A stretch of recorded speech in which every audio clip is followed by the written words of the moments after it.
Untuk itu waktunya kami persilahkan pada Pak Juli dan sebelumnya mari kita buka bersama kajian Zoom kita ini dengan baca basmalah. Bismillahirrahmanirrahim. Dan selanjutnya kami persilahkan pada Pak Juli. Terima kasih. Bismillahirrahmanirrahim. Assalamualaikum warahmatullahi wabarakatuh. Waalaikumsalam warahmatullahi wabarakatuh. Alhamdulillahilladzi arsala rasulahu bil huda wa dinil haq liyudhhirahu 'ala dini kullih wa kafa billahi syahida. Asyhadu an la ilaha illallah wahdahu la syarikalah wa asyhadu anna Muhammadan abduhu wa rasuluh la nabiyya ba'dah. Allahumma sholli wa sallim wa barik ala Muhammad wa ala alihi wa ashabil amjad. Amma ba'du. Alhamdulillah, puji syukur kita panjatkan kehadirat Allah Subhanahu wa taala atas segala nikmat dan karunia-Nya.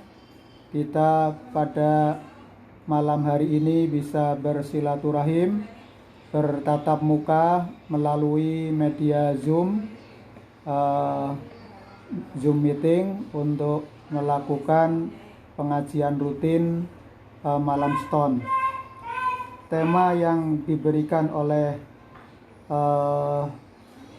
pengurus dalam hal ini adalah Pak Aliuddin tentang membangun keberagamaan yang mencerahkan dan mensejahterakan.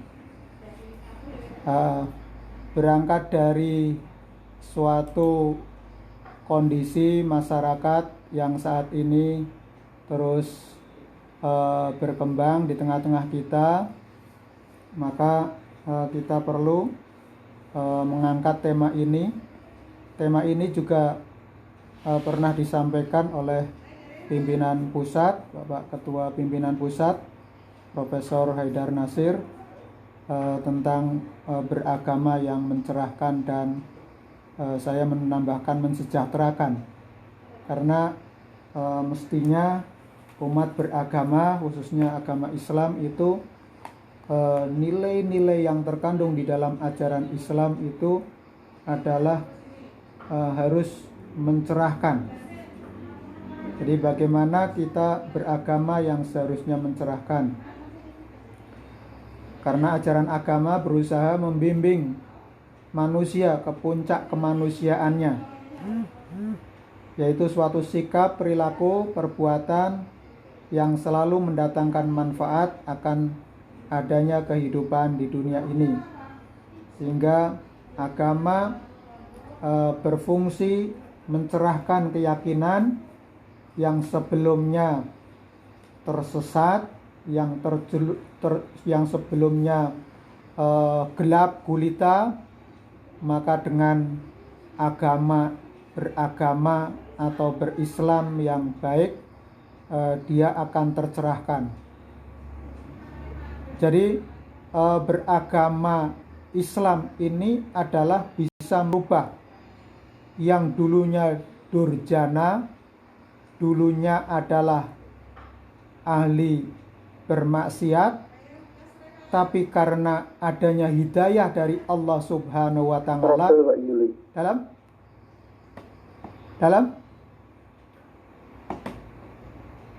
sehingga kita akan mendapatkan pencerahan di sini. Kita akan mengetahui bagaimana apa yang harus dilakukan itu bisa berjalan dengan baik. Maka dari itu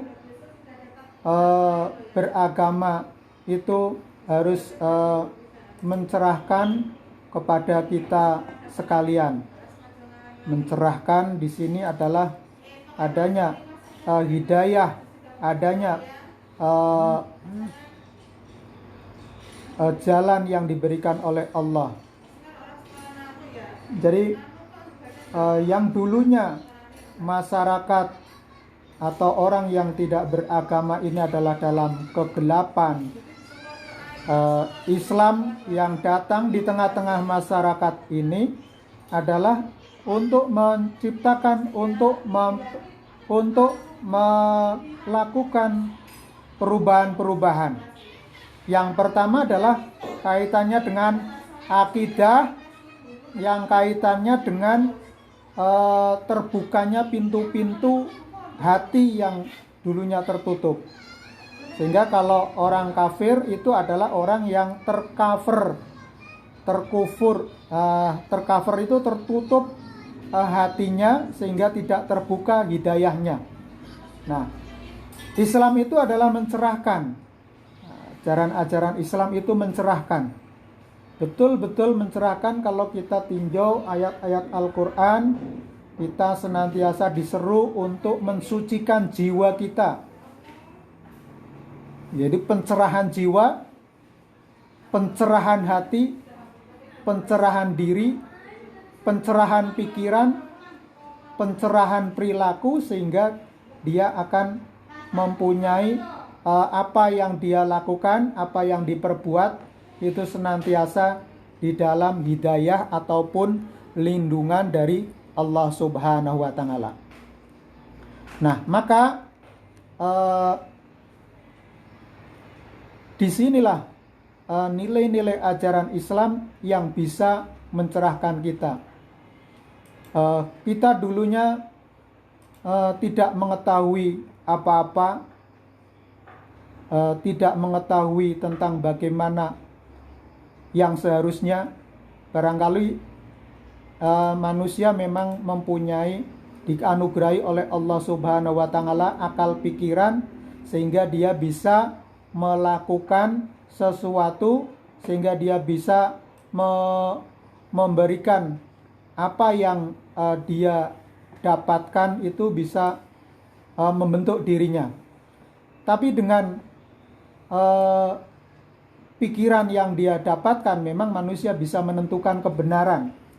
Sekalipun kebenaran yang dicapai bukan kebenaran yang mutlak, tapi adalah kebenaran yang dicapai oleh akal, tetap kebenaran yang nisbi ataupun masih terus berproses. Nah, sebagai salah satu pintu pengetahuan yang dimiliki oleh manusia memang melalui akal pikiran yang dimilikinya, sehingga dia membedakan dengan makhluk-makhluk yang lain.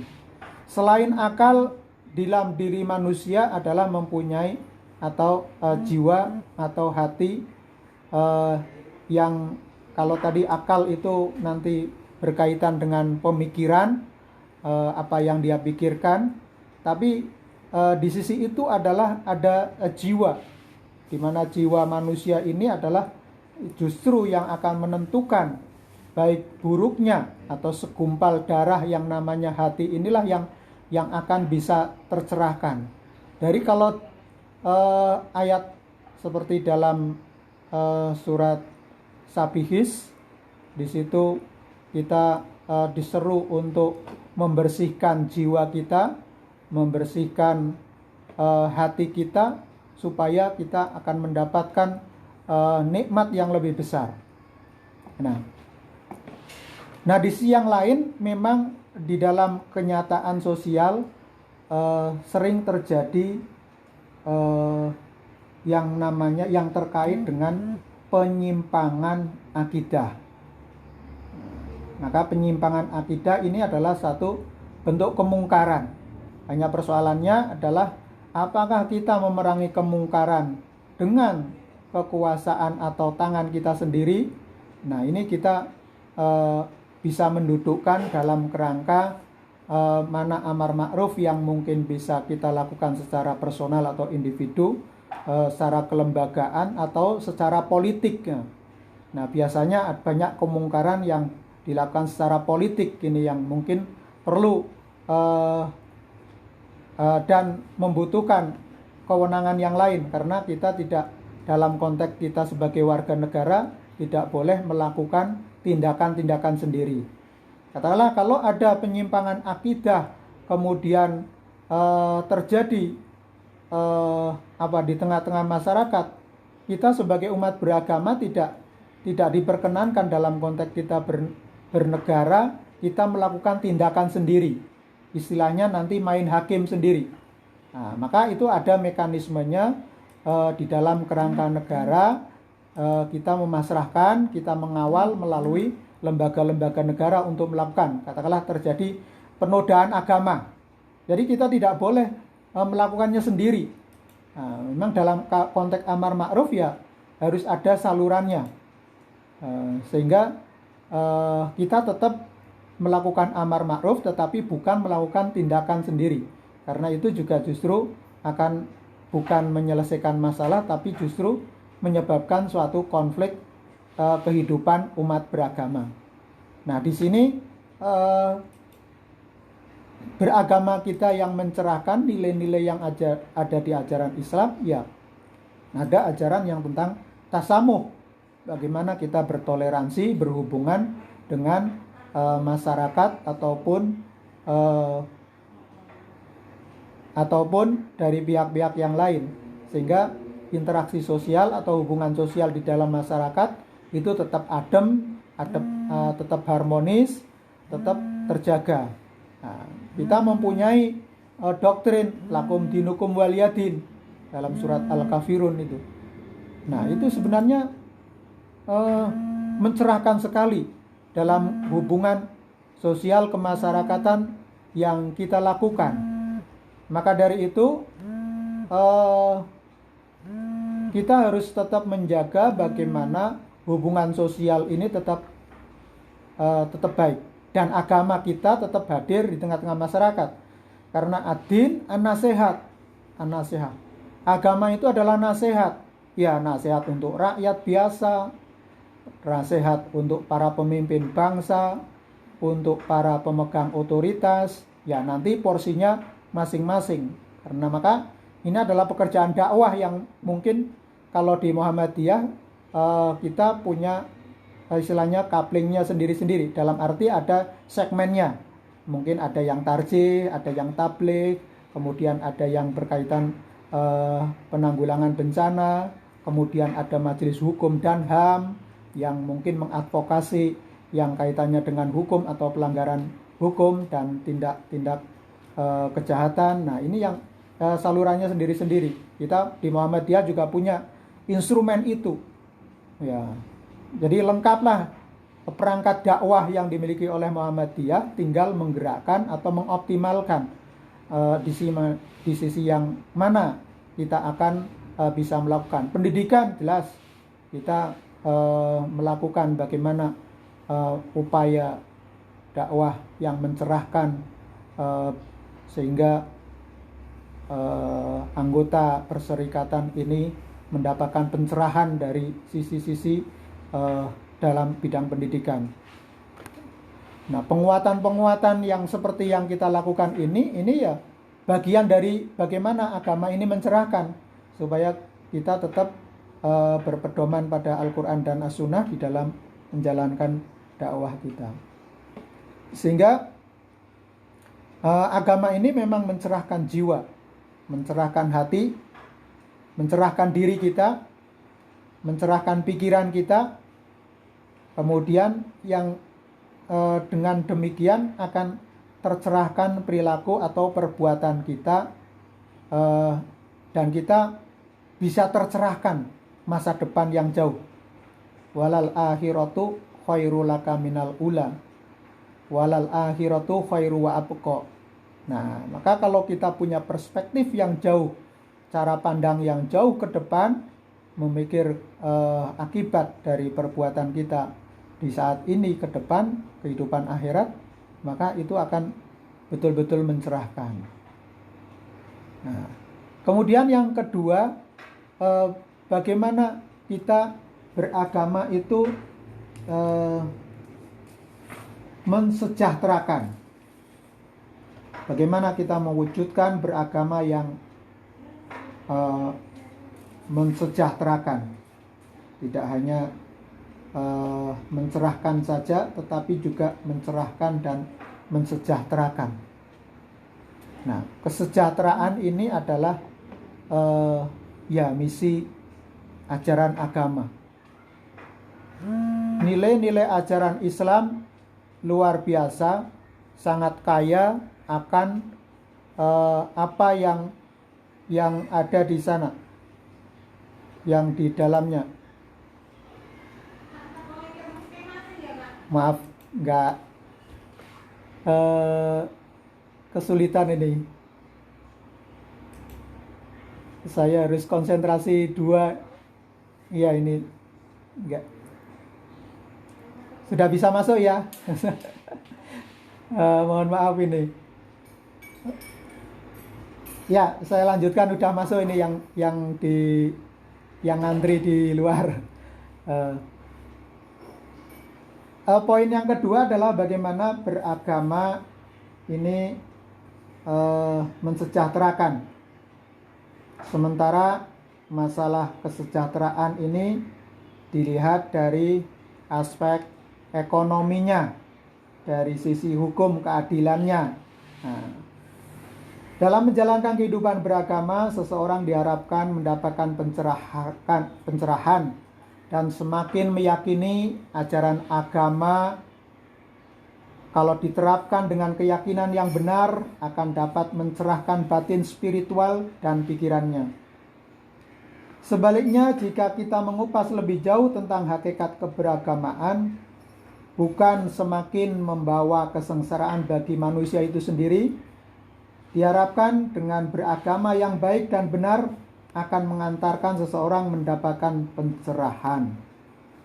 Nah, Islam sebagai agama yang rahmatan lil alamin, rahmat bagi alam semesta, dari semua aspek kehidupan, jika diamalkan dengan baik, dengan sebenar-benarnya, merupakan solusi bagi kehidupan manusia.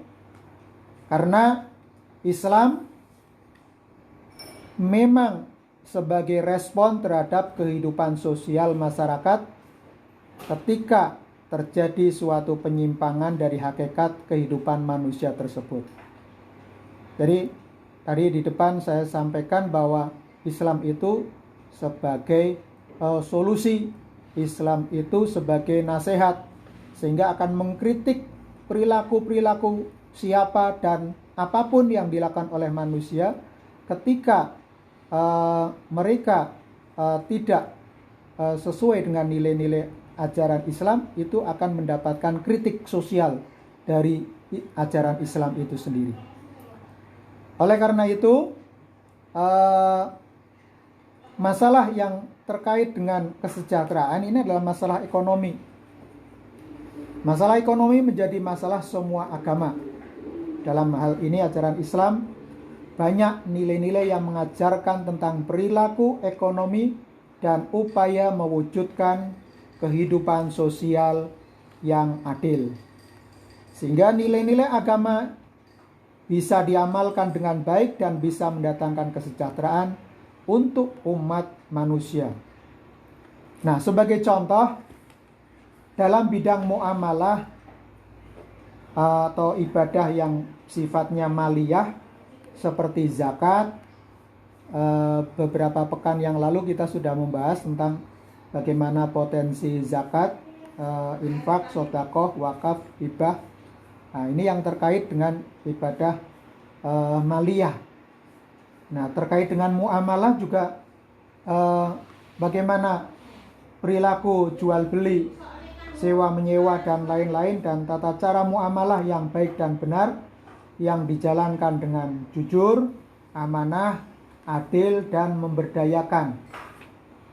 Maka ajaran Islam dengan keharmonisan akan menjadi solusi sosial kemasyarakatan di mana ajaran Islam dapat tumbuh subur dan berkembang sedemikian rupa. Nah, ajaran-ajaran tentang muamalah, ajaran-ajaran tentang ekonomi sangat banyak, sangat kaya.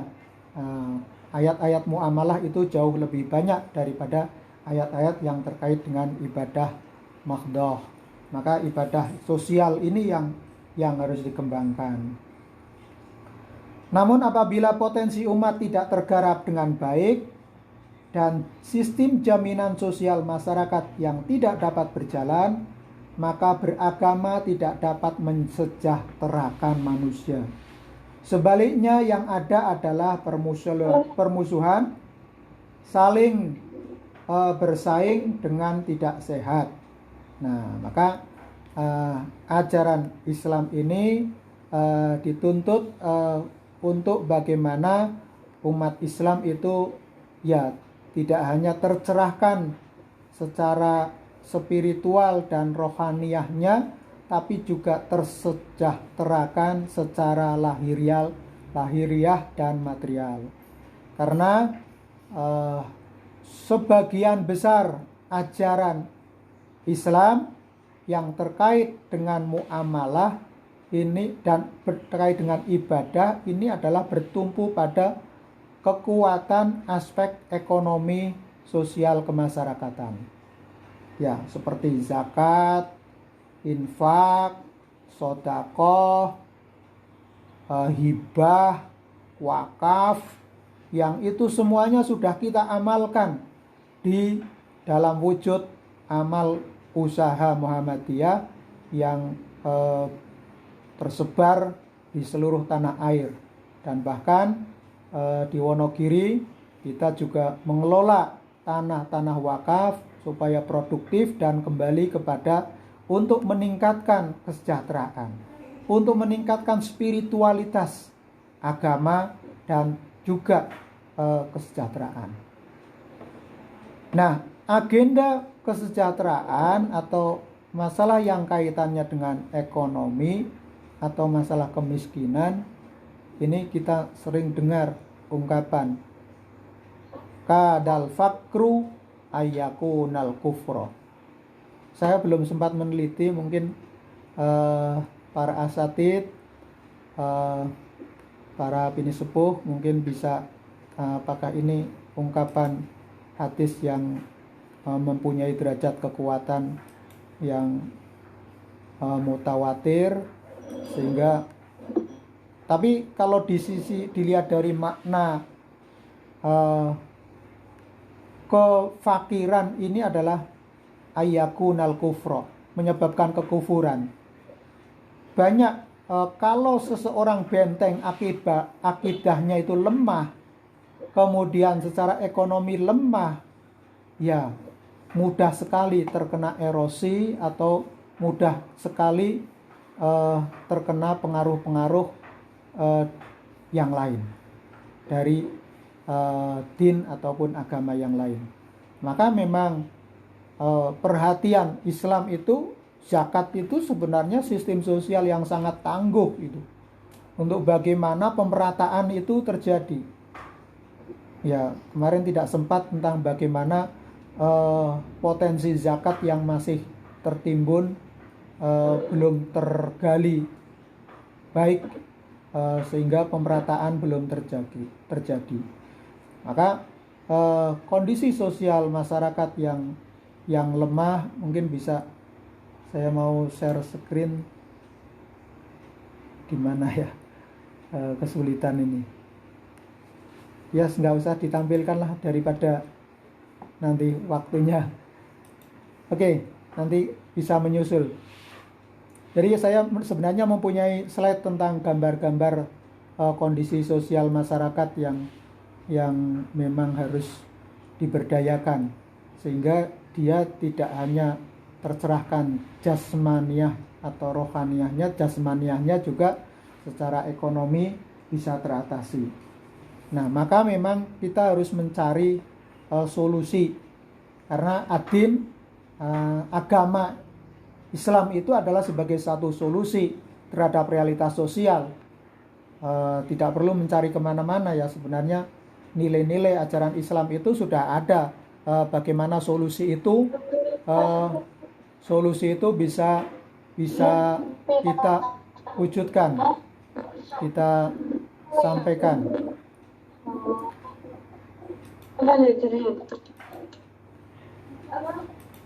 Nah, selanjutnya bagaimana solusi ya?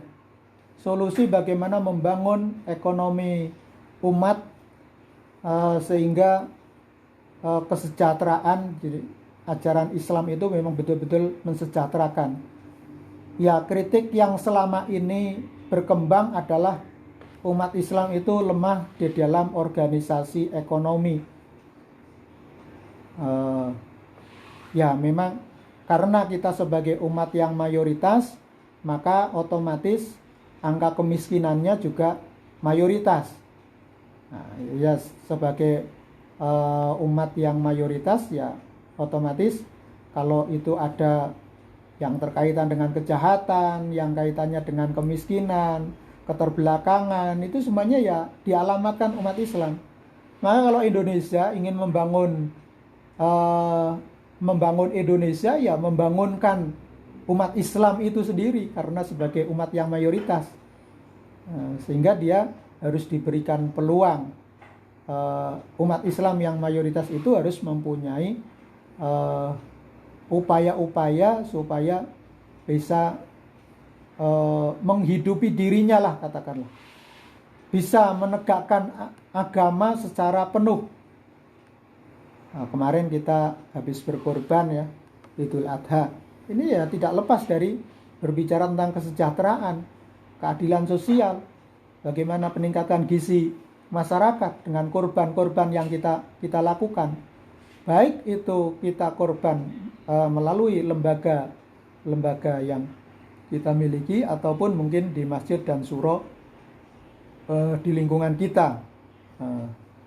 Nah memang kalau dakwah atau gerakan ekonomi jamaah ini yang kita bangun, kita kembangkan, ini akan sangat baik sekali. Barangkali kita juga sudah merintis beberapa usaha-usaha. Kita sudah punya BMT, kita punya Tokomo, di Praci juga sudah berdiri ya. Nah, ini adalah salah satu upaya-upaya yang kita lakukan. Tinggal kita meningkatkan intensitas kita, mungkin produksinya akan ditingkatkan lagi, termasuk mungkin dari unit-unit di sekolah kita juga mungkin perlu dikembangkan, sehingga ini bisa saling bersinergi ya, saling menjalin, saling bekerja sama, saling melengkapi. Ini akan menjadi satu kekuatan kita bersama. Nah, maka membangun ekonomi jamaah inilah penting sekali. Kita tidak bisa mempunyai kekuatan secara personal individu, tapi kalau kita bersama-sama, insya Allah kesulitan apapun akan menjadi mudah, akan terbuka jalan bagi kita. Nah, barangkali sementara itu yang kami sampaikan.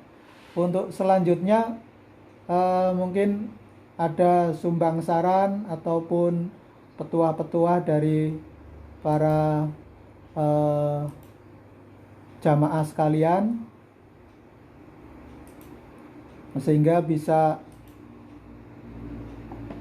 menyampaikan apa yang melengkapi apa yang kami sampaikan. Jadi saya hanya sebagai pemantik saja untuk menyampaikan ini semuanya.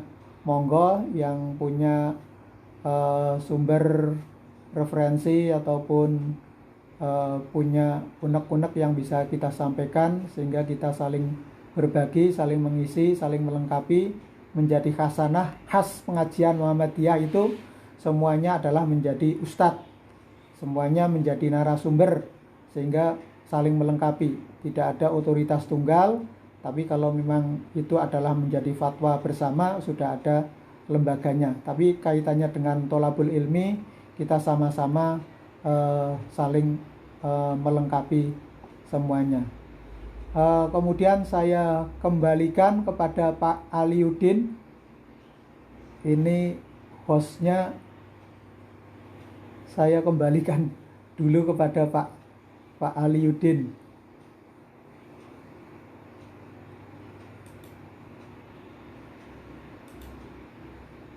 Monggo Pak Ali.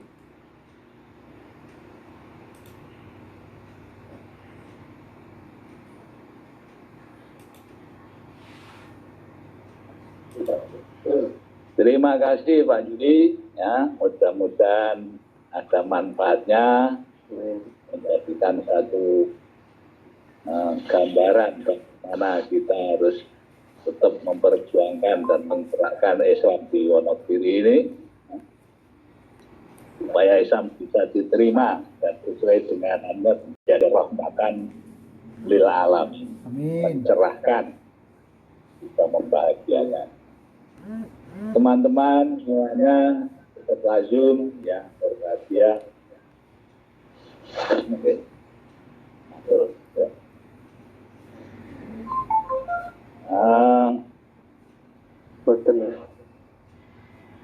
Suaranya kelihatan mantul ya? Enggak, kedengaran bagus. Betul, Pak. Oh ya, oke.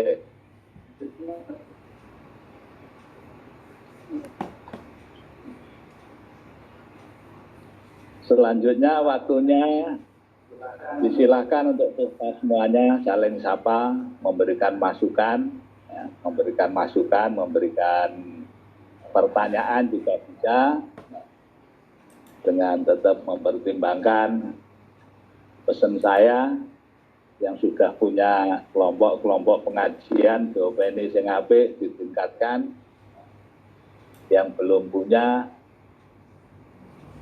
mari kita bentuk kelompok-kelompok pengajian, dan lewat kelompok inilah kita bisa memberikan pencerahan, ya, memberikan masukan bahwa Islam yang kita perjuangkan ini adalah Islam yang rahmatan lil alamin, bisa diterima oleh masyarakat, memberikan pencerahan kepada masyarakat, dan tidak membuat problem malahan itu.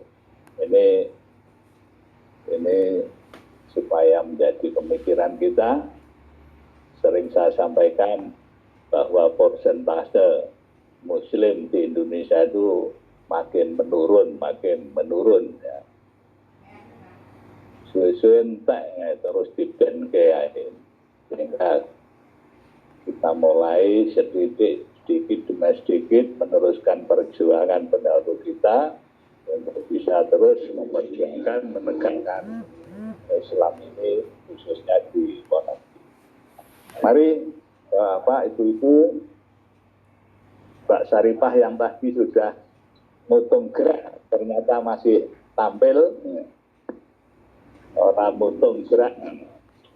Pak Rosad masuk. Terima kasih Pak Rosad, terima kasih Pak Saripah, orang sido gerak.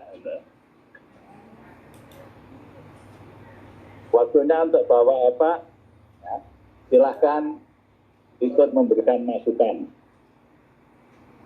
Anunya dibuka semua ya, sehingga bisa saling tampil.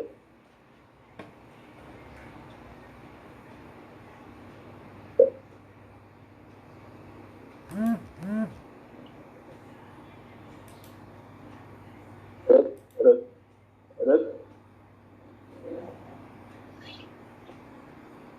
nak buka ini ya.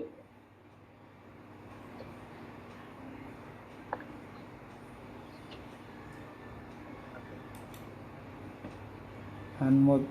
Masa siji ya.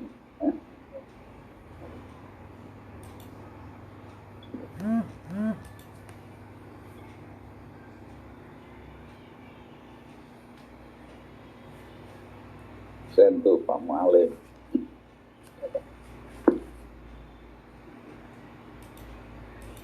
Tapi kan masuk lain. Soalnya moodnya pula lagi kita sakit. Iya.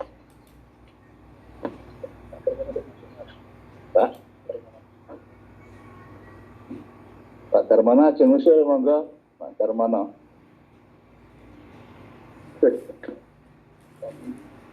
Bismillahirrahmanirrahim. Assalamualaikum warahmatullahi wabarakatuh. Suatu pertanyaan mawon niki mungkin bagi bisa jadi penggalian.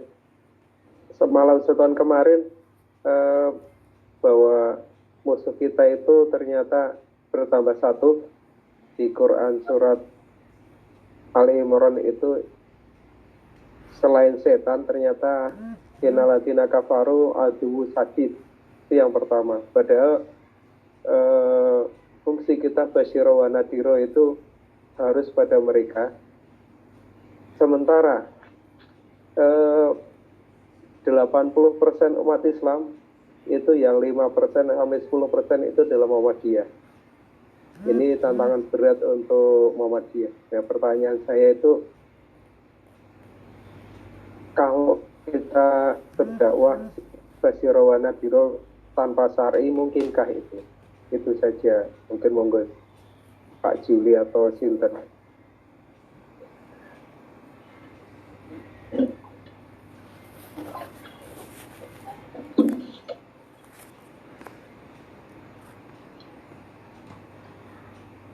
Sambil nunggu atau Langsung langsung? bagi oke, monggo. Langsung mawon. Langsung on nggih. Terima kasih pada Pak Darmono yang bertanya yang terkait dengan ya, musuh sejati manusia ya sebenarnya setan ya. Setan itu yang menggoda manusia siapa saja ya, posisi seperti sebagai apa saja, semuanya akan senantiasa digoda oleh setan. Kemudian kalau itu menjelma dalam personal, selama tadi orang-orang yang tidak rela terhadap ajaran Islam itu akan menghalang-halangi, maka memang dakwah yang dilakukan adalah mencerahkan sehingga membuka hati, kemudian mengingatkan kembali mereka untuk bisa ke jalan yang benar. Nah, ya memang syariah itu adalah jalan kehidupan itu. Syariah Islam, ajaran Islam itu ya jalan kehidupan. Syariah Islam itu kalau dalam pengertian syariah itu akan terpilah-pilah ya. Syariah bisa sebagai fikih, syariah bisa sebagai muamalah, kehidupan sosial. Ya, kalau syariah itu ya lingkup yang sangat luas dari ajaran Islam yang tidak dibatasi, baik itu ibadah maupun muamalah. Kemudian kalau bagaimana nilai-nilai ajaran Islam itu dilaksanakan dalam bidang tertentu, sosial, ekonomi, politik, dan budaya, ya ajaran Islam itu harus menginspirasi itu semuanya, entah itu secara formal maupun secara informal, secara kultural maupun secara struktural. Nah, sekarang kalau yang secara struktural, kemudian orang berusaha ataupun mengangkat negara di dalam negara, memang tidak boleh. Tapi ajaran Islam ada teori yang dinyatakan oleh tokoh Muhammadiyah juga, itu namanya Profesor Bahtiar Effendi. Beliau telah meninggal beberapa setahun yang lalu atau beberapa bulan yang lalu ya, sebelum adanya pandemi. Beliau pernah menulis satu artikelnya, kalau tulisannya itu ajaran Islam itu omnipresent itu. Jadi syariah Islam itu omnipresent. Artinya adalah datang di mana saja. Kita mau ke bulan ya berlaku syariat Islam bagi umat Islam, bagi orang Islam itu sendiri. Baik itu ada negara ataupun tidak, kita tetap menjalankan syariat Islam. Karena itu adalah yang tidak bisa dipisahkan. Nah, hanya kita nanti kalau berbicara masalah tafsir politik, itulah yang akan berbeda-beda. Saya kira pilihan Muhammadiyah itu dulu, Pak Ali mungkin bisa menyebut secara pas Pak, posisi dalam konteks negara Muhammadiyah itu seperti apa Pak? Darul Ahdi wa Syahadah. Ya, Darul Ahdi wa Syahadah. Nah, itu posisi Muhammadiyah sudah jelas. Maka kita memperjuangkan syariah Islam itu dengan sebaik-baiknya, termasuk di dalam bidang ekonomi. Keran ekonomi sudah terbuka luas. Yang kita punya dual system ya. ada dua sistem ekonomi di negara kita, yang itu adalah konvensional dan syariah. Syariah jelas itu yang diwakili oleh perbankan syariah dan lembaga-lembaga ekonomi syariah yang lain. Dan itu terimplementasi, ada regulasinya, ada politik hukumnya. Dan kita tinggal melaksanakan. Umat Islam ya harusnya tadi berperilaku ekonomi sesuai dengan tadi kaidah-kaidah ekonomi yang syar'i, yang syariah. Dan itu sudah ada hukumnya. Dewan Syariah Nasional DSN MUI, Majelis Ulama Indonesia, mengeluarkan produk-produk fatwanya yang sangat dinamis untuk merespon kebutuhan perilaku ekonomi, transaksi ekonomi, dan kegiatan ekonomi umat Islam yang sangat cepat sekali. Jadi sudah banyak ratusan fatwa yang dikeluarkan, dan itu menjadi landasan bagi Bank Indonesia melalui perbankan syariah untuk menerapkan dan melaksanakan ya OJK, kemudian perbankan syariah. Itu semuanya merujuk ke situ. Apa yang difatwakan oleh Majelis Ulama untuk dilakukan. Lah Dewan Dakwah, Dewan Syariah Nasional itu adalah pakar-pakar dari ulama-ulama Majelis Ulama Indonesia yang ahli dalam bidang ekonomi syariah untuk mengeluarkan ketika kebutuhan akan landasan hukum bagi umat Islam di dalam bermuamalah.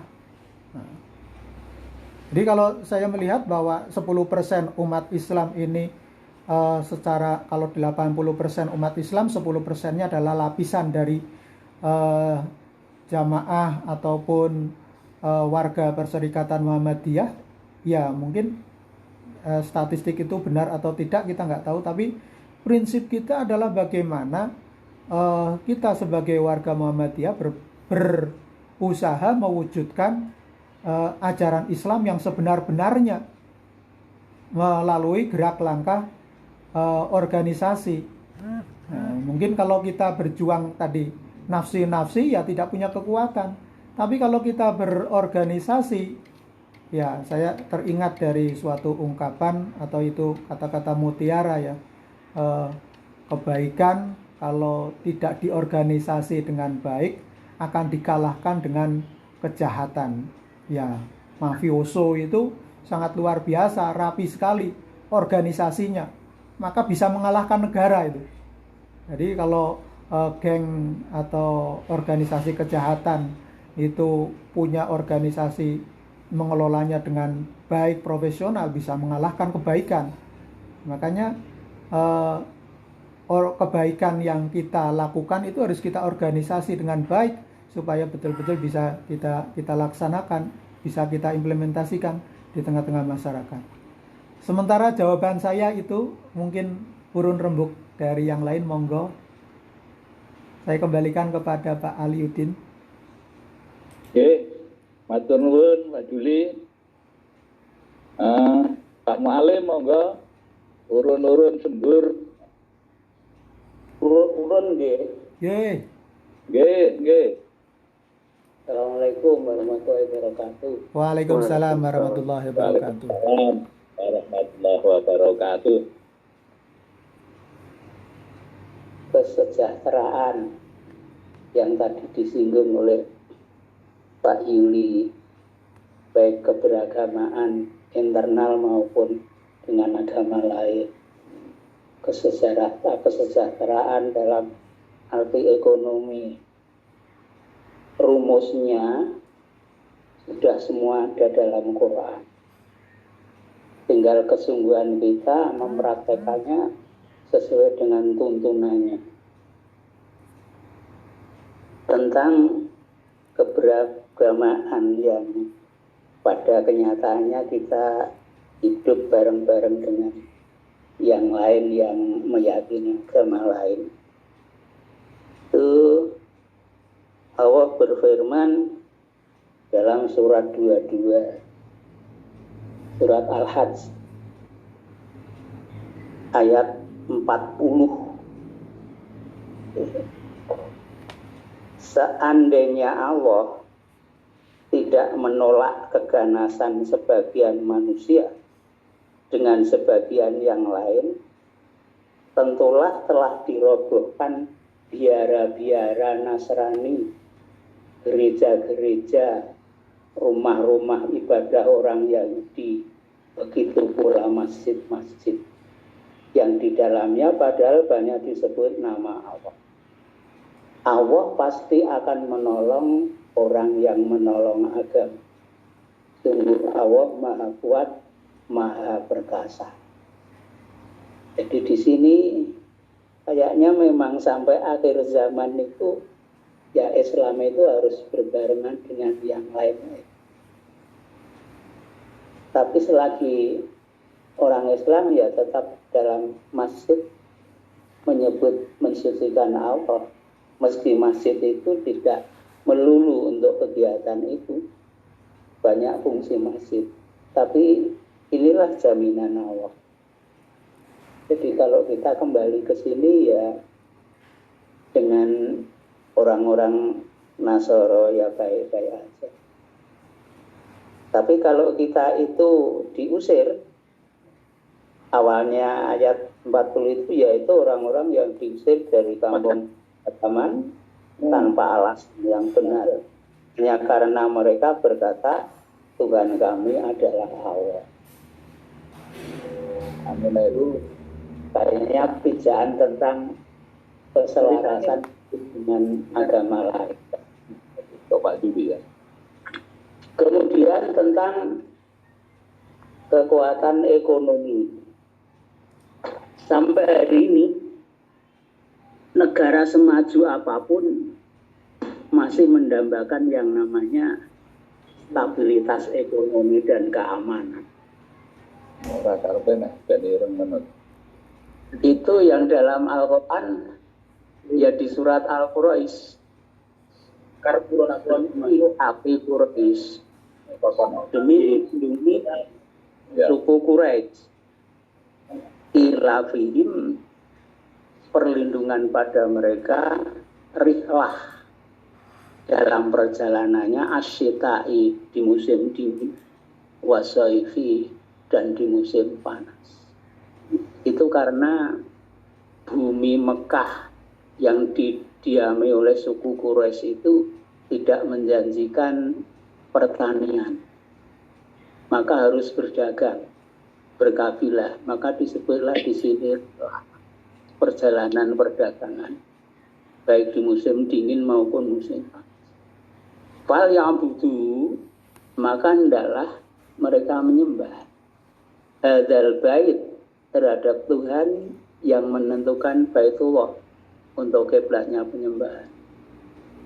Alladzi at'ama, dialah Tuhan yang telah memberinya rezeki makan. Alladzi at'amahum min ju'in, setelah lapar. Wa amanah, dan memberikan keamanan, min khaufi, dari ketakutan. Ya, jadi inilah stabilitas ekonomi dan keamanan itu ya alladzi at'amahum min ju'in wa amanahum min khaufi. Jadi riwayatnya ini terjadi sejak kakeknya Rasul, yaitu Hashim ibnu Abdi Manaf, di mana ada masyarakat Arab itu yang sikap perwironya menurut Jawa, tanggung jawab atas diri itu menonjol, tapi kurang tepat dalam penerapan. Kalau satu keluarga itu keluarga rasanya sudah berat untuk menghidupi anggota keluarga yang lain, maka keluarga ini nguzlah. Nguzlahnya itu untuk mengasingkan diri tempat yang jauh dan mati bareng-bareng. Itu biasanya begitu. Nah, maka terdengar oleh kakeknya Rasul ini yang tidak setuju dengan praktek yang begitu. Maka pada saat terdengar ada keluarga yang begitu, didatangi untuk diajak kerjasama. Karena modal tidak punya, Maka kakeknya Rasul ini menawarkan, kalau tidak punya modal, modalnya saya, kamu tenaganya. Nanti keuntungannya didumpodo, kan luar biasa.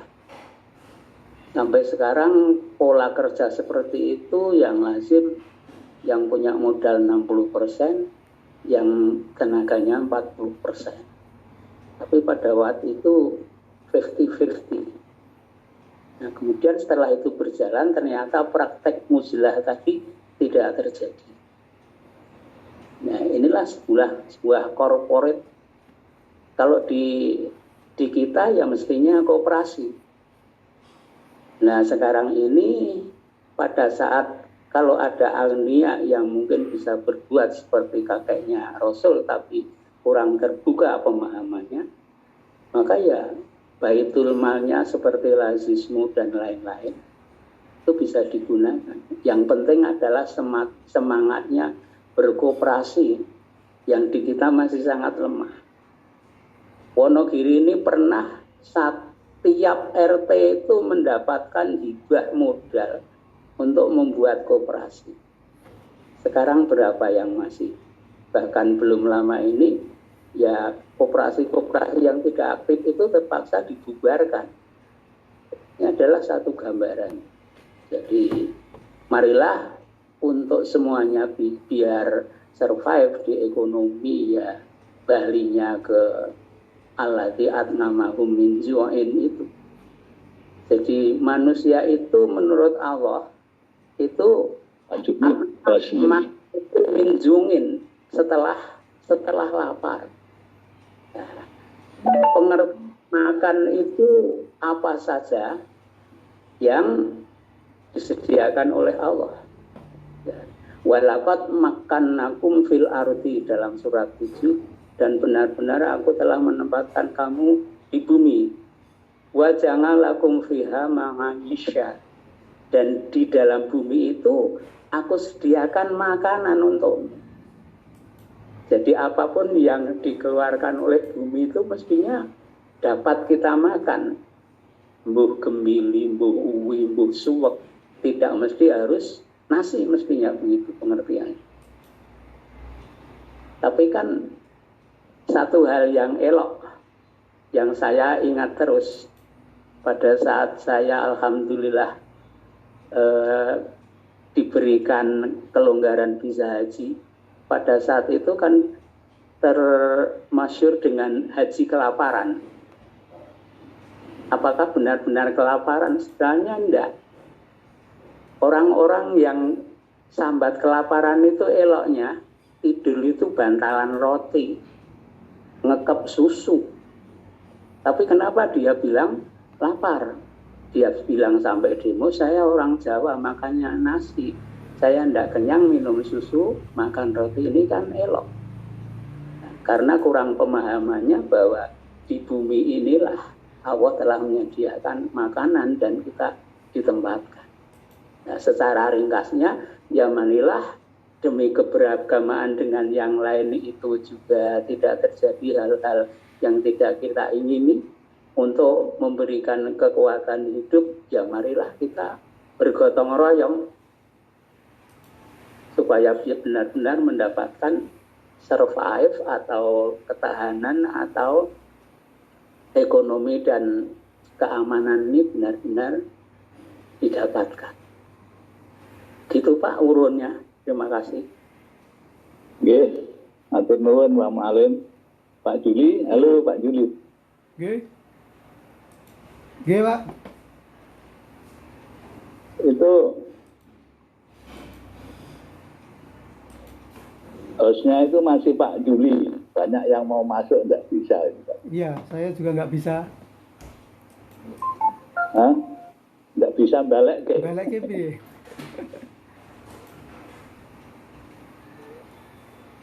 Nah, itu kan nama saya dibutul gitu nek nyang HP. Dibutul lama, terakhirnya muncul nanti make host. Ya, nggak ngerti saya piye itu ya. Terus yang masih merah-merah itu dihitam ke nggak bisa Pak. Bisa.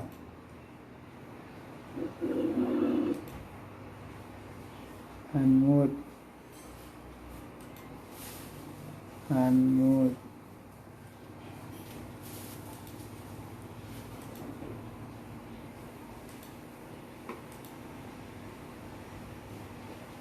Itu tadi bahwa Pak Ibu-Ibu dari Pak Mu'alim memberikan beberapa wawasan, wawasan tentang ekonomi, tentang bagi hasil, tentang koperasi yang dulu RT dibantu oleh Pak Bekut itu Pak Mu'alim, sampai sekarang masih banyak yang berkembang itu, jadi lebih besar. Di Kajen masih RT 11, di Donoarjo masih anggar RT masih terus berkembang. Mungkin yang lain juga saya belum banyak, tetapi kelihatannya juga tetap berkembang. Koperasi itu. Jadi monggo yang lain.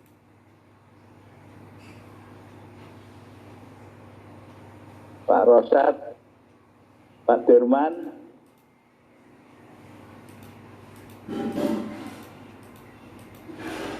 ada Pak Sarwadi,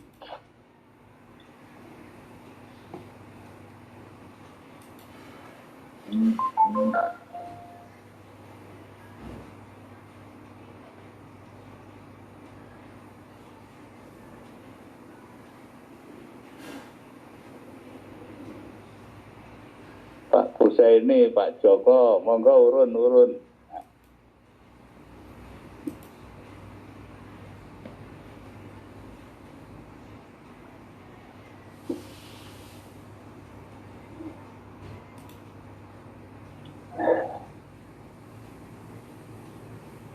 Hostnya saya kembalikan dulu. Halo, pripun Pak Juli? Hostnya saya kembalikan ke jenengan. Saya masih belum bisa itu. Udah ketemu. Saya kembalikan ke jenengan, Pak. Ya. Udah. Oke. Sudah. Ada Ardi Surya Dinata mau masuk, Nindya Atika Indra Stuti mau masuk. Ya, sambil bengi menunggu yang lain mau bertanya atau menambahkan tadi yang disampaikan oleh Haji Mu'alim terkait tentang bagaimana pilihan ataupun bentuk yang menjadi bentuk ekonomi berjamaah ini adalah koperasi.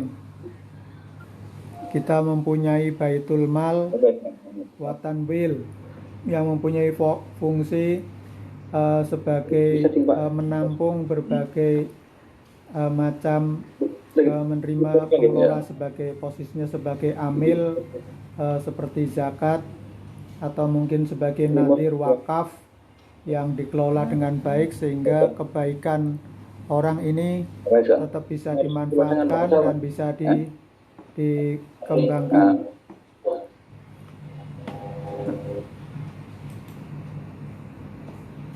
Nah, oleh karena itu bagaimana peran Muhammadiyah di sini ya? Kita sudah sebenarnya tadi sudah punya media, sudah punya apa yang kita miliki dalam kaum.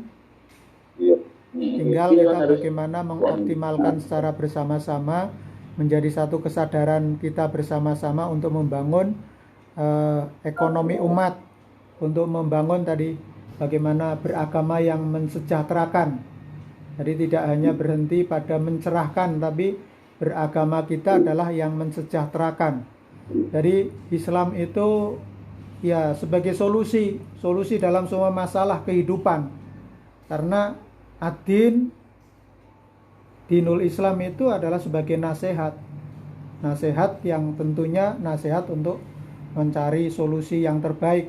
Kalau nasihat ekonomi ya mestinya adalah pendekatan-pendekatan ekonomi. Kita punya saluran bagaimana mekanisme zakat, bagaimana kita melakukan akad-akad di tengah-tengah masyarakat. Ini kaya sekali sebenarnya. Betul sekali yang disampaikan oleh Kiai Haji Mu'alim bahwa ajaran Islam itu sudah lengkap. Tinggal persoalannya adalah kita mengamalkannya, kita melaksanakannya melalui kelembagaan ataupun mungkin badan-badan yang ada yang untuk karena tadi kebaikan kalau tanpa diorganisasi dengan baik bisa dikalahkan dengan kejahatan. Maka inilah kita berorganisasi, kita bersyarikat, kemudian kita bermuhammadiyah itu untuk tadi melestarikan kebaikan, dakwah bil hal, dakwah bil khair. Nah, ini terus dikembangkan, bisa kita jalankan dengan sebaik-baiknya. Saya kembalikan kepada Pak Ali, monggo Pak. Yes. Bahasa Arabe al-haqu bila nidomin ya libuhul batilu binidom. Al-haqu kebenaran bila nidomin tidak teratur yang amburadul ya libuhul batilu, maka kebatilan ini akan bisa mengalahkannya kalau kebatilan itu binidom dengan terorganisir. Jadi intinya kita berorganisasi memang bisa pengen hak, sebaiknya juga tetap harus baik terorganisir.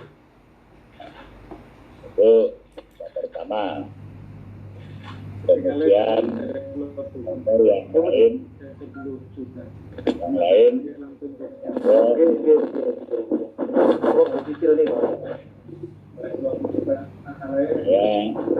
yang kita bisa lebih ya. Niko anu kok nggih. Jenengan sampaikan Pak Dirman nggih, ketika jadi yang dari Lazis itu 7 juta. 7 juta. Terus yang dari Pak Dirman 3 juta. Sing boten kena itu 2 juta itu gede sing Pak Usman. Ini masuk suaranya dari musyawarah Pak. Dari panitia masjid ini. Dari roomnya Pak Hasan ini. Sing 10 sing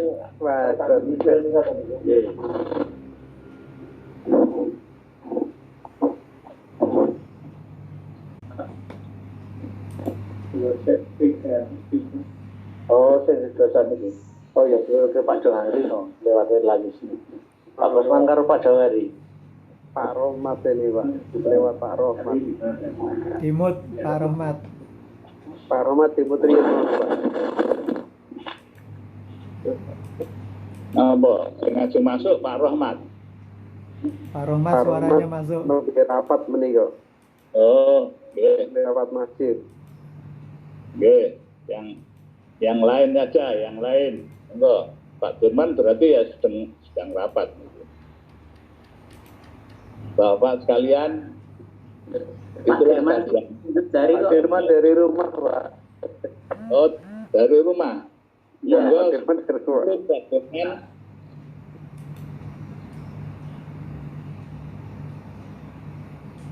Enggak anu ya, enggak connect. Terus dimut niku. Di unmute Pak.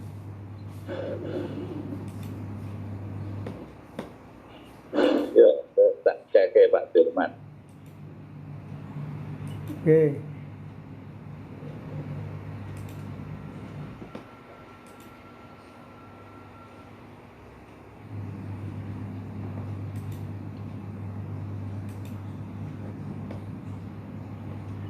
Pak Dirman di unmute itu, jarang dibuka.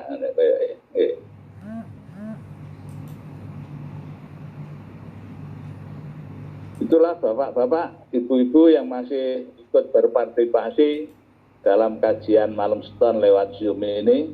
Ya, beberapa hal telah kita dapat, tinggal bagaimana bertahap sedikit demi sedikit kita mengimplementasikan, ya, kita mulai mempraktekkan, mengamalkan sesuai dengan kemampuan dan kondisi daerah kita masing-masing. Yang penting dimulai dari keberadaan kita itu bisa ikut mewarnai kelompok, mewarnai lingkungan. Kalau kita sudah mulai banyak itu bisa ikut mengarahkan, ya.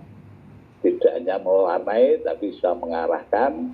Kita pada akhirnya kita bisa membuat satu kelompok lingkungan itu di wilayah kita sesuai dengan apa yang kita kehendaki, yaitu masuk dalam perumahan Islam untuk menuju keadaan kebahagiaan di dunia maupun di akhirat. Itulah yang dinamakan dakwah, ya, dakwah. Dakwah adalah khasun nasi, ya, menggiring manusia, menghasung manusia untuk masuk dalam perumahan Islam, masuk dalam kebaikan yang tujuannya adalah untuk mendapatkan kebahagiaan baik di dunia dan di akhirat. Itu yang kita perjuangkan dengan jalan apapun, sehingga Muhammadiyah ini apapun gerakannya, apapun usahanya, intinya adalah dakwah. Mendirikan sekolahan juga untuk mencetak kader-kader yang bisa meneruskan perjuangan dakwah kita nanti. Panti asuhan juga begitu. Pondok pesantren juga begitu. Ya. Pondok pesantren ini juga mencetak kader-kader sesuai dengan apa yang dicita-citakan, yang pada akhirnya juga bisa menggerakkan dakwah untuk masa-masa yang akan datang. Jadi karena Muhammadiyah adalah gerakan dakwah, maka apapun yang kita kerjakan, apapun yang kita langkah ini tujuannya adalah untuk dakwah, untuk menghasung manusia dalam perumahan Islam. Karena kita di Indonesia, maka langkahnya ada beberapa hal secara umum, antara lain kita dakwah untuk memberikan pemahaman agama yang benar kepada kelompok kita sendiri, pada kaum muslimin sendiri. Tidak usah nyalah ke yang lain-lain, tapi paham yang kita ikuti, itulah yang kita berikan. Yang lain juga benar menurut mereka sendiri. Kemudian yang luar, ya, tidak hanya ke Islam tapi yang non-muslim, kita ajak untuk bisa masuk dalam perumahan Islam yang non-muslim. Ya. Kemudian podo-podo muslim sendiri tapi pahamnya lain. Tidak apa-apa, kita tetap berdakwah pada mereka, ajak-ajak mereka dengan keyakinan bahwa yang kita bawa itu benar, tapi juga jangan sampai menyalahkan mereka-mereka yang tidak sepaham dengan kita, supaya tidak menjadi problem, permasalahan, persengketaan dan sebagainya. Itu ada kepada yang non-muslim. Non-muslim itu ada dua macam, ada yang sudah punya agama, ada yang belum punya agama. Kita dakwah pada yang belum punya agama, masuk dalam perumahan Islam. Ada juga yang sudah agama. Kita tidak langsung pada mereka, tapi memberikan contoh kebaikan Islam, kebaikannya seorang Muslim yang bisa menjadi contoh suri tauladan, baik di kampungnya, di daerahnya, itu merupakan satu hal yang bisa menarik mereka-mereka yang non-Muslim, yang sudah punya agama, tahu-tahu bisa masuk menjadi mu'alaf, menjadi kelompok kita, yaitu orang Muslim. Jadi untuk semua itu tentu ada strategi, ada cara, ada ilmunya supaya langkah-langkah kita itu banyak berhasil, banyak membawa hasil. Kalau monoton kurang menarik dan mungkin hasil yang sidik, tapi kalau didukung ilmu-ilmu dakwah, ilmu-ilmu bagaimana kita menghadapi masyarakat yang macam-macam bentuknya ini, insya Allah hasilnya akan maksimal. Tapi perlu waktu lama. Mungkin kita mendapat sedikit di masa generasi kita ini. Neng punya satu kader yang bisa meneruskan untuk di masa yang akan datang, dan seterusnya, dan seterusnya. Ini yang harus kita tempuh supaya betul-betul kita sebagai warga Muhammadiyah ini betul-betul menyadari bahwa dakwah adalah satu gerakan yang harus kita laksanakan untuk menggiring, menghasung mereka-mereka ke dalam satu perumahan Islam, khususnya perumahan Muhammadiyah ini. Monggo yang memberikan masukan untuk kajian malam beton ini, waktunya masih banyak ya, bisa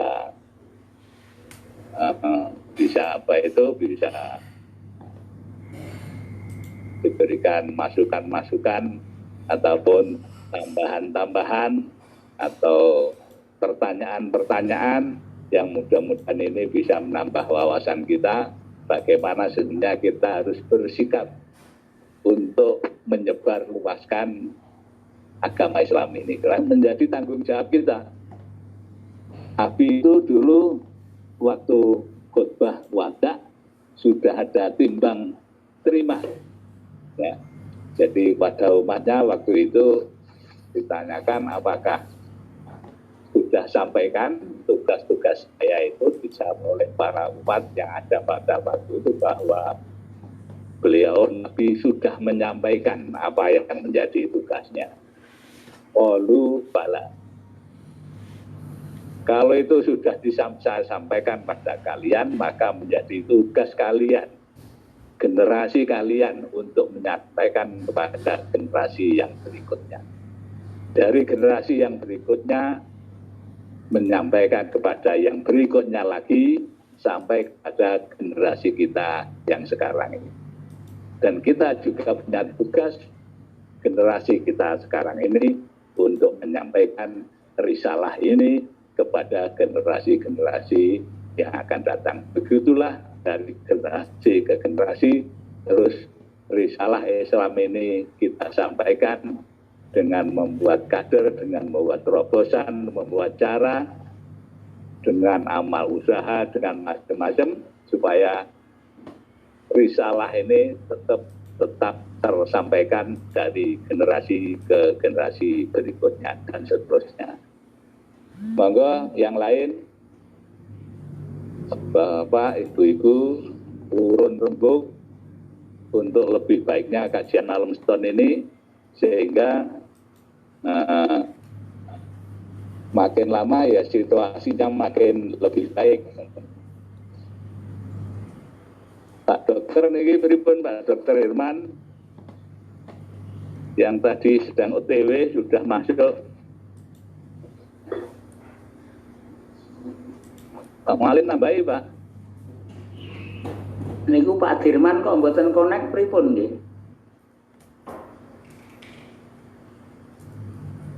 Anu ne keng mrikone mboten keng mriki. Pak Dirman. Nggih, wau pun unjuk jari namung mboten connect. Satu pertanyaan Malik nggih. Lah monggo nggih. Seperti kemarin dibilang Pak Kiai Mu'alim tentang peran pemuda, bahwa kalau kita tahu Nabi dan kawan-kawan itu usia 40 tahun semua pada saat itu.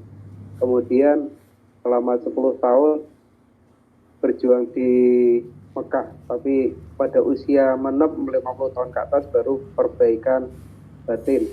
Nah, ini yang menjadi PR saya, yang menjadi pertanyaan saya itu adalah satu, peran pemuda kita ini strateginya bagaimana. Kemudian yang menjadi kelemahan kita itu adalah tentang imam dari Muhammadiyah yang masih muda itu belum muncul seperti teman-teman kita dari yang lain. Itu imam sholat itu menjadi PR besar sebagai pintu pembuka untuk dakwah selanjutnya. Mungkin nanti Pak Dirman sebagai PTM salah satu pimpinan unsur PTM bisa membawa ini ke tingkat di atasnya untuk merumuskannya. Mungkin itu pertanyaan itu Pak, monggo.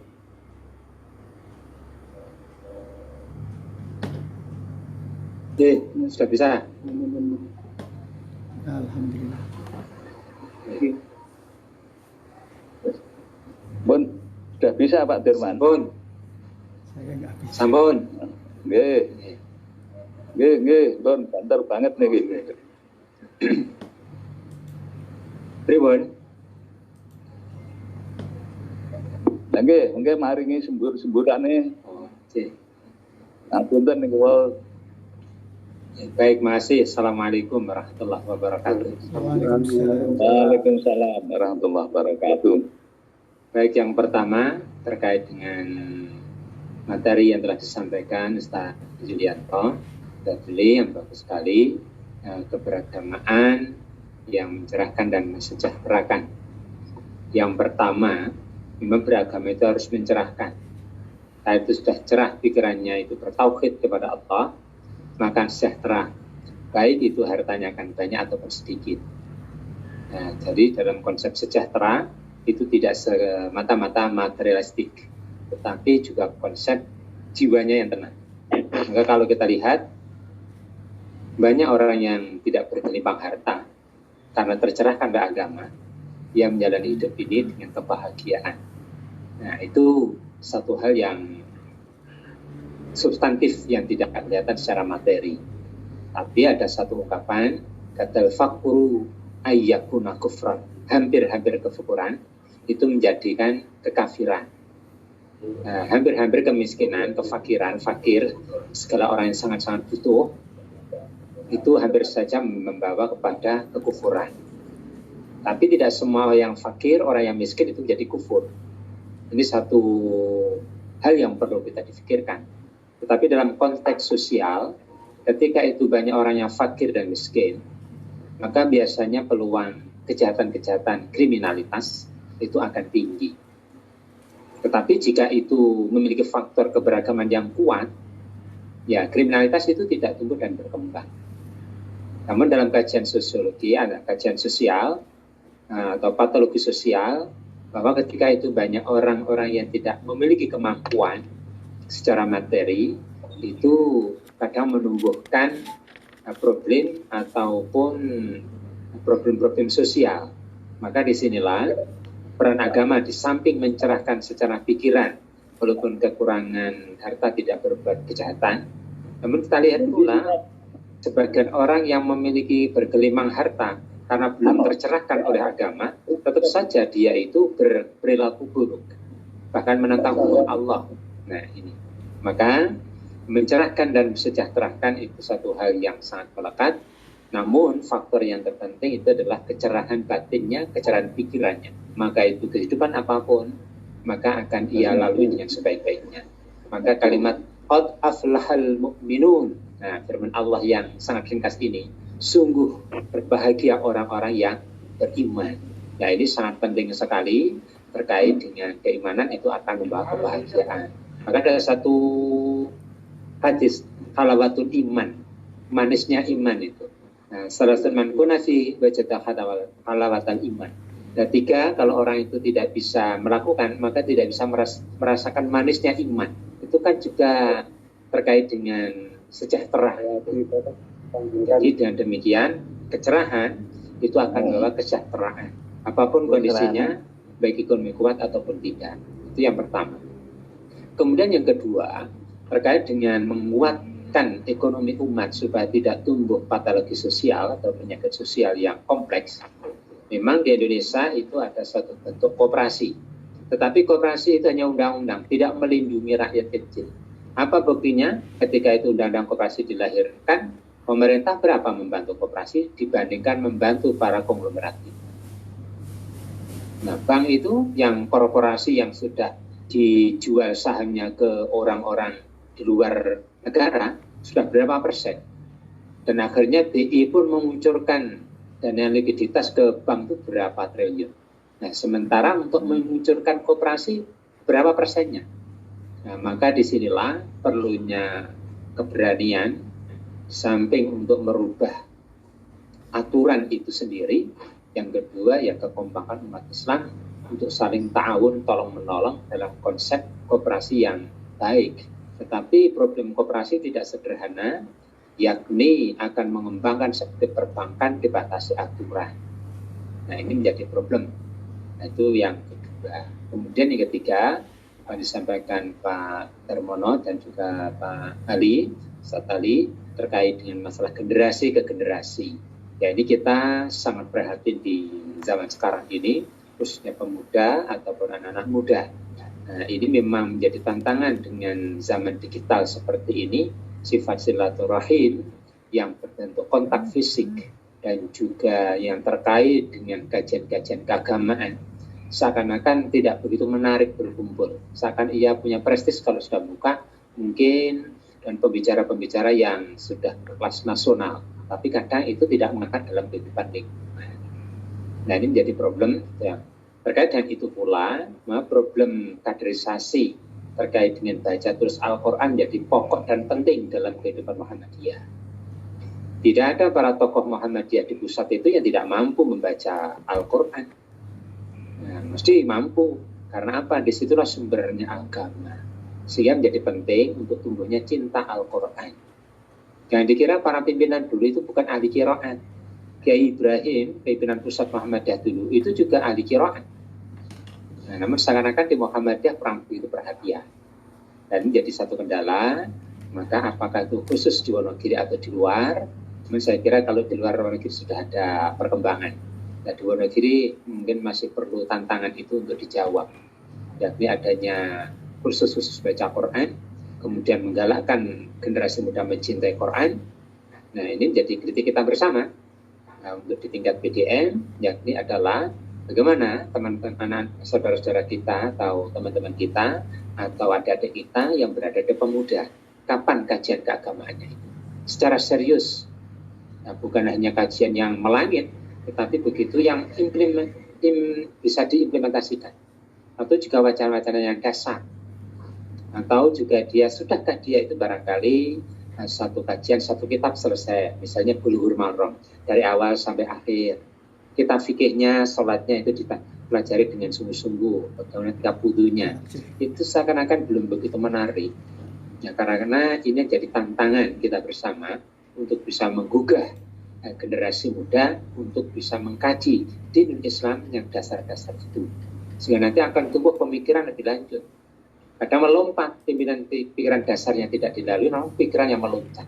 Sehingga cenderung kepada liberal, cenderung kepada hal-hal yang di luar konteks keagamaan, dan seterusnya itu. Nah, ini jadi tantangan.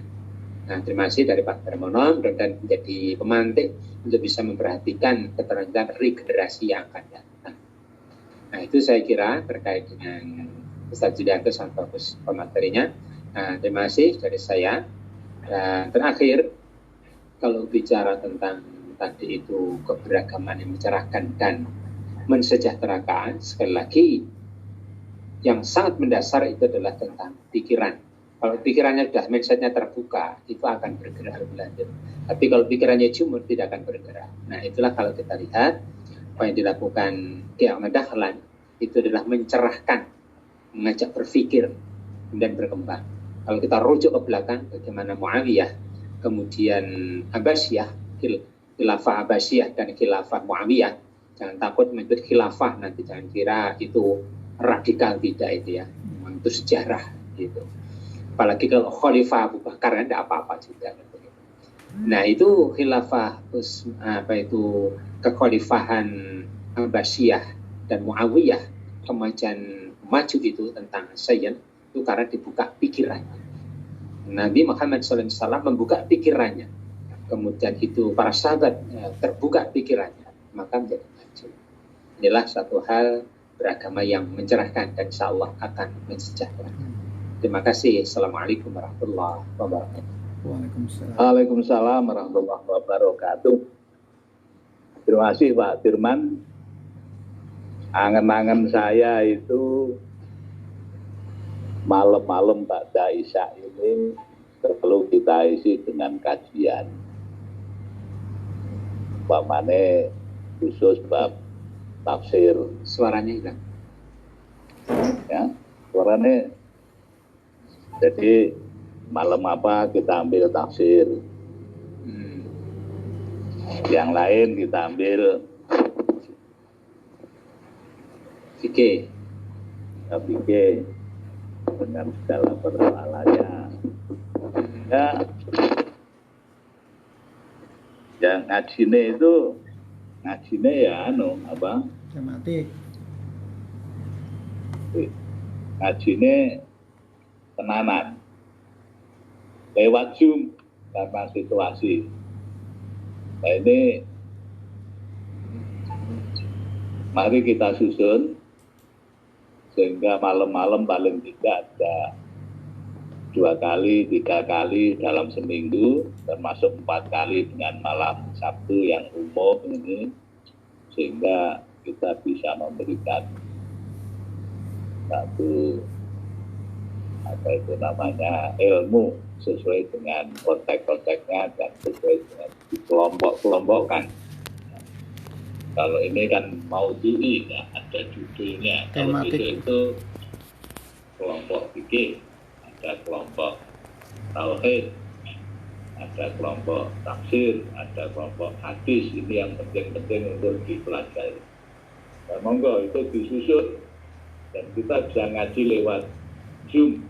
Saya kira banyak yang berminat, misal terutama generasi muda ini akan banyak bisa memahami yang sebenarnya, persoalan yang sebenarnya. Kita ini kan nyuplik sana, nyuplik sini, nyuplik sana, kurang mendalam. Itu gagasan saya. Ini untuk direspon, disampaikan direspon dan diikuti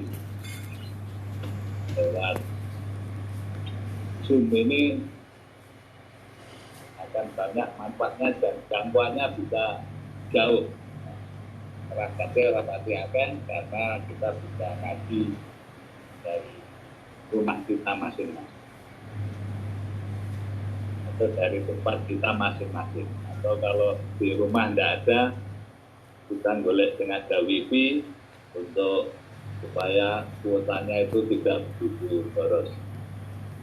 Dekat-dekat rumah ada wifi, kita bisa dan sebagainya. Kalau saya ada gagasan gitu, monggo nanti Pak Firman ngambil bagian apa, Pak Budi bagian apa, Pak Mualim monggo bagian apa dan seterusnya, sehingga kita bisa ngisi waktu-waktu kita ini dengan ya hal-hal yang bermanfaat. Atau nggih, monggo yang lain apa termasuk Pak Firman nambahi lagi, monggo Pak Firman.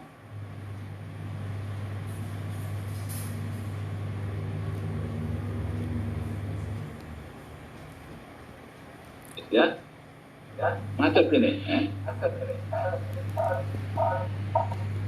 Saya belum di unmute. Gak bisa masuk saya. Mohon mungkin dibuka lagi. Pak Mualim. Derek. Sudah cukup. Terus Pak Firman menjawab sudah cukup. Sudah Pak malam. Mualim, nanti kita susun bareng-bareng ya Pak Mualim untuk membuat satu kegiatan malam. Ya. Jadi bentuk pengajian tatap muka kan sekarang sudah mulai berkurang. Kayak pengajian tatap muka berkurang, ya kita isi banyak kajian dengan Zoom dengan segala kekurangannya. Saya ini seneng banyak hal-hal yang urung iso. Mengoperasikan Zoom ya sambil berjalan, insya Allah nanti lama-lama makin baik. Nanti ya Pak Mualim, ada tambahan? Pak Juli? Nggak bisa di unmute. Bapak, Ibu-Ibu, saya kira waktunya juga sudah cukup malam, sudah 9:30. Nah, kita akhiri kajian kita ini dengan baca hamdalah bersama-sama, teriring doa, harapan, mudah-mudahan kita selalu diberikan ilmu yang manfaat, Amin. dan petunjuk ke arah jalan yang lurus, Amin. dan juga selalu mendapatkan keridhaan Allah baik di dunia ini sampai di akhirat nanti. Amin. Kita hamdalah bersama-sama. Alhamdulillahirrahmanirrahim. Assalamualaikum warahmatullahi wabarakatuh. Waalaikumsalam warahmatullahi wabarakatuh.